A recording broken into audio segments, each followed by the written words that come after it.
Сайн байцгаана уу? Cherry Book сувгийн Монгол Adventist булан маань Ховд аймгаас үргэлжилсээр байна. Энэ удаагийн манд очноор Ховд сүмийн гишүүн их баяр оролцож байгаа. Тэгээ одоо бүгдээрээ их баяртайгаа ярилцгаая. За бидний урилгыг хүлээж аваад надтай яг одоо энд ярилцахаар сууж байгаа их баяр чамд баярлалаа. Өөрийнхөө тухай манай үзэгчдэд танилцуулахгүй юу? За намайг их баяр гэдэг.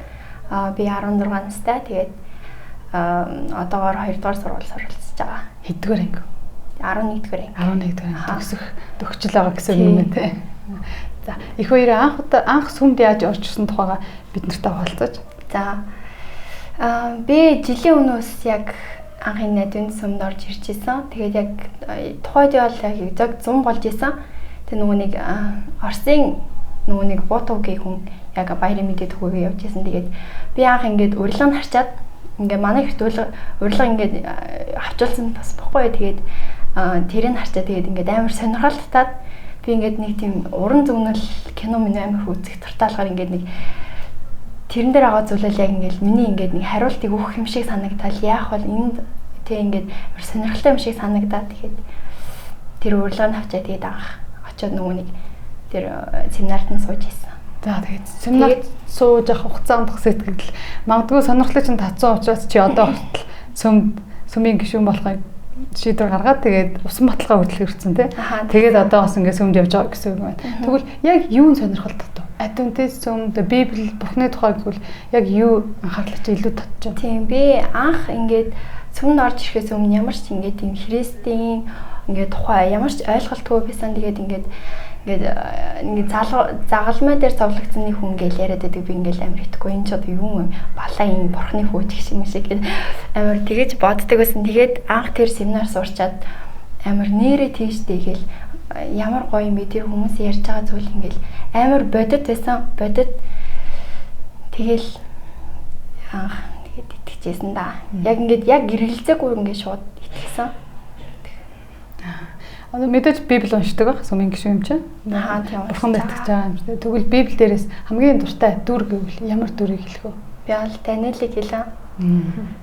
Тийм. Яагаад тэгэхээр нөгөө нэг Даниэл чинь ингээд нэг Вавилоны хаан илүү тэрний ингээд нөгөө нэг Вавилоны хаан ингээд бүх ингээд одоо хүмүүсээ ингээд миний босгосон өвшөө мөрөг гэдэг тэгэнгүүт нөгөө нэг Даниэл чинь ингээд нэг хоёр найзтайгаа ингээд мөрөгдөө штэ тий ингээд би тэг хиймэл шүтэн би мөрөхгүй ингээд би мөргөл бурхандаа л мөргөнө гэд хэлдэг.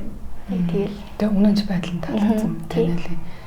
Тэгээд бас түүх үргэлжлээд цаашаа үргэлжлээд тэгээд галтаа зоохон шийдэгддэг боловч Бурхны хамгаалалт Даниэл болон түүний найз Даниэлийн 3 найз төр дөрвөн байдаг шүү дээ. Даниэл биш Даниэлийн 3 найзтай. Тэгээд яг эндээс үргэлжлүүлээд асуух юм бол чиний дуртай Библийн ишлэл гэвэл чи ямар ишлэл хэлэх вэ?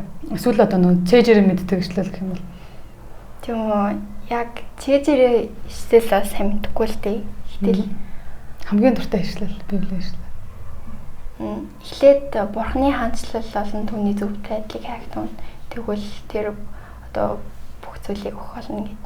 Амен. Матай. Тэгээд 6 дахь бүлэг дээр бол. Сүм дээрээ тохиолдсон хамгийн хөвгчлөлтэй түүх гэвэл би сая болоос янз янзын түүх танад шабат цоглооны үеэр сонсч байлаа та нарын магтан доноос ихсүүлээ тий. Тэгээд гих мэдчлэн хөвгчлөлтэй түүхээс хуваалцвал яг ингэсэн ч бүр ингээд толгойд юу ч орж ирдэг бай.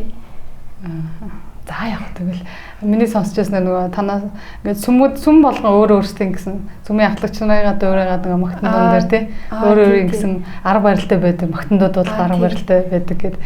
Тэгээд танаа сүмийн магтан дуу ахлагч болохоор уянгын дуун дуртай.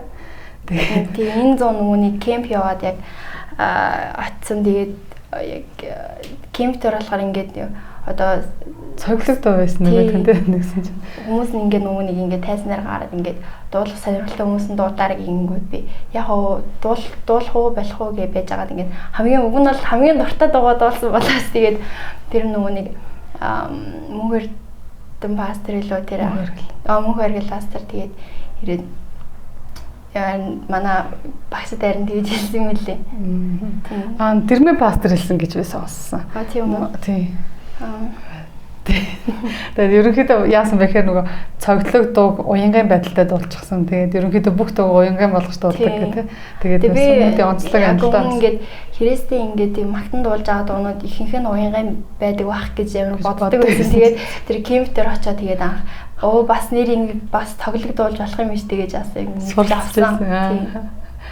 Хөгжилтэй надад айгүй инээдэнтэй санагдчихсан. Тэгээд бас бусад хүмүүс ямар ч магтан дуу байсан ардын дунд оруулаад дуулцдаг сүм бас байна. Эсвэл яг нэг аян дээр өргөжлөлтөд дуулцдаг сүмүүдээс байна гэх мэтлэнтэй. За тэгээд яг одоо амьдралд чинь бурхныг одоо чи одоо бурхны гэртэл мэдээж дүүрэн байгаа бах. Ивэл одоо сүмд явж эхэлсэн цагаас хойш. Чи яг бурхныг хэн гэж төсөөлдөг вэ? Одоо ингэ нэрлэх юм бол чиний хувьд бурхан яг хэн бэ? Аав уу, эцэг үү, өдөртөгч үү, эзэн үү? Би бол бурхныг яг аврагчл гэж хардаг. Яг бид бүдийг бүтээсэн одоо бүтээгч бурхан гэж л хардаг. Амен. Тэгээд надтай ийм сайхан сонирхолтой ярилцлага өрнүүлсэн чамд баярлалаа. Тэгээ яг одоо хамгийн сүүлийн хоормыг чамд үлдээхэд манай сонсогчдыг урайлаад юу хэлхийг хүсэж байна даа. Урайлга байвал хэлээч. Би бол хамгийн дөрөвөнд бурхныгаа ихэн тавиасаа л гэж хүсэж байна. Яг ингээд өглөөс ирээд ингээд бусад те ингээд одоо утас ч юм уу ингээд бусад зүйл рүү анхаар ингээд тавих биш. Ингээд хамгийн эхлээд ингээд бурхнаараа дүүрчээд ингээд бусад ачлуудаа зохицуулаарай л гэж хэлмээр байна. Тэгвэл яг тэр өдөр чи ингээд яг хэцүү зүйл тулгарсан ч тэрийг даван гарах тийм хүчтэй л болдог шүү гэж хэлмээр. Маань. За надтай тийм сайхан ярилцлага өрнүүлсэн их баяр чамд баярлалаа. Тэгээд хоёулаа хамтдаа үзэгчтэй баяртай гэд нэвтрүүлэг өндөрлөлтөө. За. Баяртай.